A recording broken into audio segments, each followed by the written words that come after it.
Hello, hello.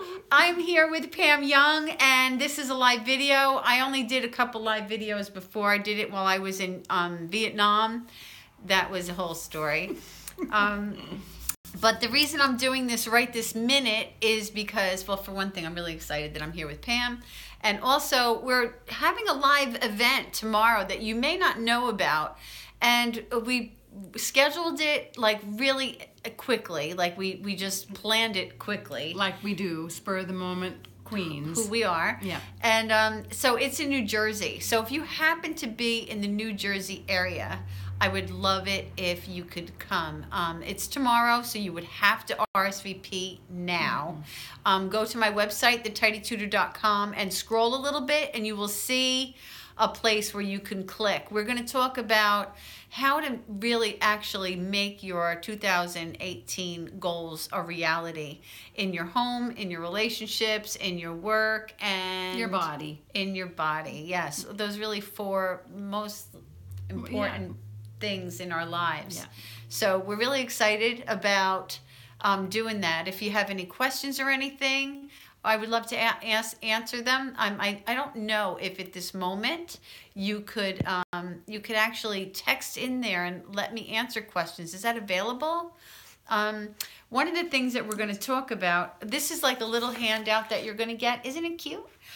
One of the things that we're going to talk about is how we aren't like bad because things happen to us. Remember we were talking about that before? Yes.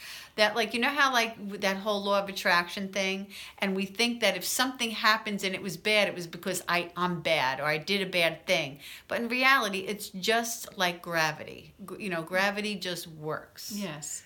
And we don't need to learn how to use gravity. It just works. It is. Yes. Yes. And all that, anything bad that you term bad that happens to you is just a little warning that you've kind of gone off the road toward the weeds, and that's it. Yeah. And you need to get back on and get back to where you're supposed to be, which is happy. And that's it. Which is happy. It's really quite simple, but we make it so hard. We do. I saw a comment a second ago. It was Barb. Hi, Barb. You said hi. Nice to see you. Let's see what else what we're going to talk about. Oh, you wanted to talk? Yeah, we might as well give a little something so that if you can't come, at least maybe you'll get a little something out of what we were going to talk about. Yes, I think one thing I'm going to share in each of those categories, your body, your home, your work, and your relationships, are the things that I've learned over 40 years of helping people who are disorganized. And the biggest thing I want to say to you is if you're disorganized, it's such a blessing. It really is.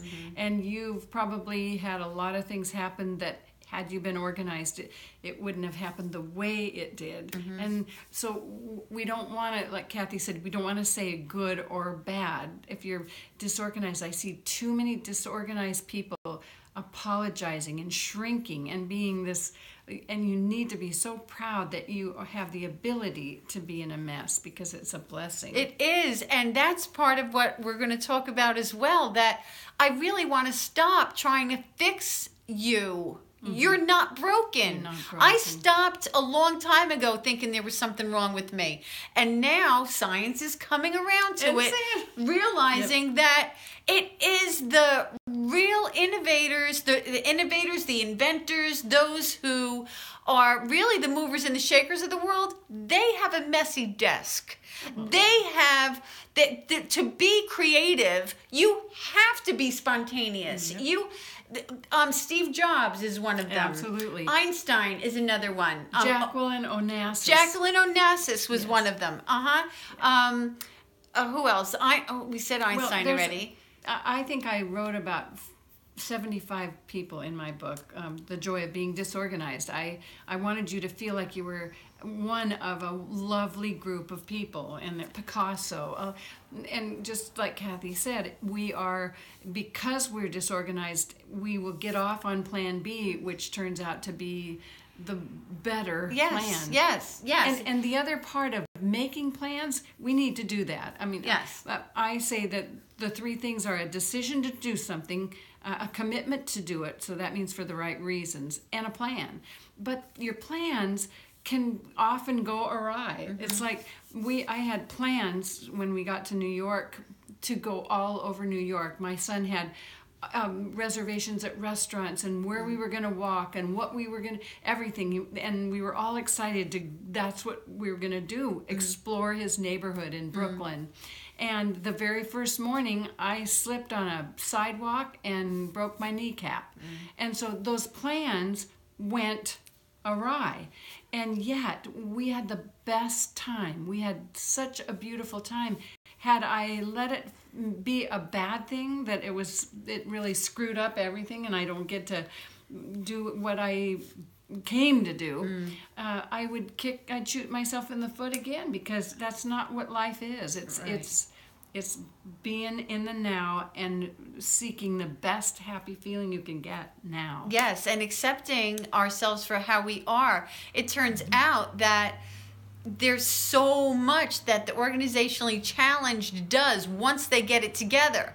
It's not because they got it together, though. It's because they're amazing. It's because we're amazing. That's why. Because I used to think that I wrote Pam a letter years ago, and when I met her live a few years ago in Boston, I was like, Pam, you don't know what you did for me, because I got it together. Now, it's true. Because I got it together, I was able to do the things that I am able to do. Because there are tons and tons of organizationally gifted people, those born organized out there, tons of them. They don't get their goals off the ground. They don't get their dreams off the ground. It's not because you're organized that you do amazing things. But because you're amazing and you are sidetracked, that's why you can do the amazing things. Now, all we have to do is learn some of the things that those organized people know, put them into place that fit our lives, and there's no stopping us. And I can actually say, after 40 years of being organized, it's really easy. And I had it be this huge Mount Everest of a job. Right. It isn't at all. It's not that hard at all. No. It's not. That's the surprising thing about it. It's so great. But, when you're told your whole life there's something wrong with you, why can't you do that? When you say to yourself, "What? It seems so simple." Math is simple when you learn it. You just have to learn it. Before you learn it, it's not simple. So I guess that's that. Anything else? No, this was fun. We're good. All right, so if you're in the New Jersey area, please, go to my website, thetidytutor.com. We really, really are excited about this, and we want you to be there. All right? Okay, We do. Bye, everybody.